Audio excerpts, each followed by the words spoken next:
Google gets more support that will help developers bring more games to the platform. What is it? Let's get into it. Stay sick cause I follow my gut. They say I was pushing my luck. I'ma push me a matte all black truck. I'm not sorry. What's up, people? What's up, people? What's up, people? It is your boy MM2K back again with another video. All right. Before we get too deep into this one, do me a huge favor though. Hit that like button. Hit that subscribe button. Rock those bells for notifications, please, so you know when your boy's dropping these Stadia doses. I appreciate all of y'all straight up. Y'all know the deal. Y'all know why. Because I am not too proud to ask. Let's get into it. All right. So, I am not the foremost expert in the bibblewatts and the gigahertz talk. I can readily admit that. That being said, I've been hearing from places, good shows like Stadia Cast and others, that what I'm about to talk about right now at a high level is very, very integral to the Stadia ecosystem. Now, what is that? Let me blow it up here for those of you that are watching this video. Let's see here. The article reads as follows. Unity adds official Stadia support, making it easier for developers to port games. All right. So let me read you the article, okay? Google has a lot of things to work on with Stadia right now, but perhaps its biggest task is getting more games on the service.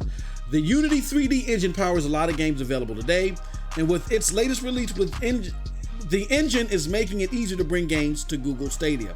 With Unity version 2019.3, official support for everything needed to get going on Stadia has arrived. In a post, Unity explains that approved developers can get everything they need to create and ship their games on Stadia. Those interested just need to head over to Google Stadia's developer site. It continues to read, on Google Stadia's blog, the company further explains that approved developers will have easy access to some of Stadia's unique features, including State Share, Stream Connect, and more. The post also details more of how Unity's work applies to Stadia. It continues on to say, in theory, this opens up the door to new games based on Unity to Google Stadia, but also older games to be ported over. A handful of notable games based on Unity include Cuphead, Osiris New Dawn, Kerbal Space Program 2, Human Fall Flat, Overcooked 2, Subnautica, and many others. Obviously, there are likely some other requirements for getting games of this sort running on Stadia, but official support from Unity is a great start. Perhaps we'll see additions to Google's tease of 120 titles coming to Stadia this year. Okay, so again, I'm not going to sit here and lie and talk to you about the gigawatts and the transistor hertz on why this is a big deal. But from what I'm hearing, Unity makes porting a lot easier and of smaller games too to the platform. And Stadia right now is lacking in game content. I mean, I get it. This is the data collection phase. We've been talking about this earlier on. It only made sense that they did have something in the form of a paid beta, early access. They didn't launch it that way and use those exact words when they should have, and it bit them in the butt. But we're here now, and there's no need to cry over spilled milk, especially when people are enjoying the platform and they're anxious to see what comes forth, okay? Despite what the naysayers are saying on the periphery.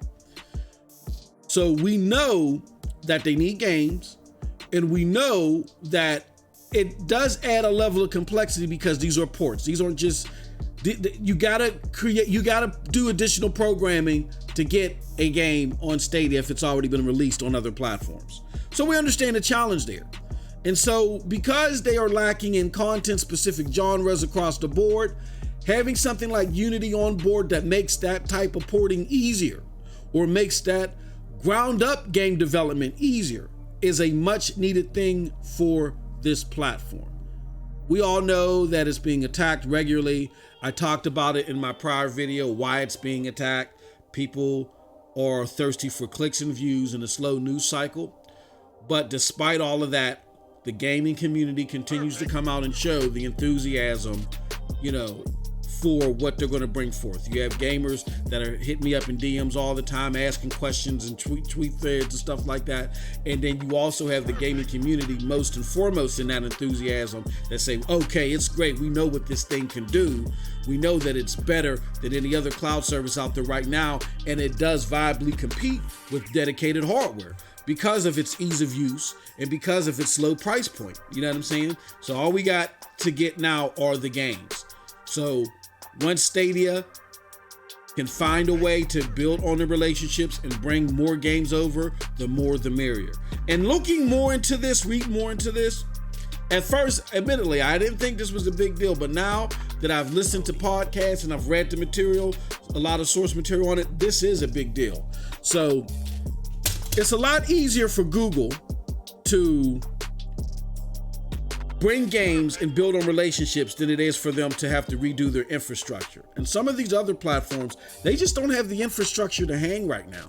I mean, Nividia Geforce, they might give Stadia a run for its money when they team up with Tencent officially and they start developing on cloud gaming solutions, because Tencent got some heavy purse strings there. With that being said, Projekt Xcloud, they're running off of Xbox One S.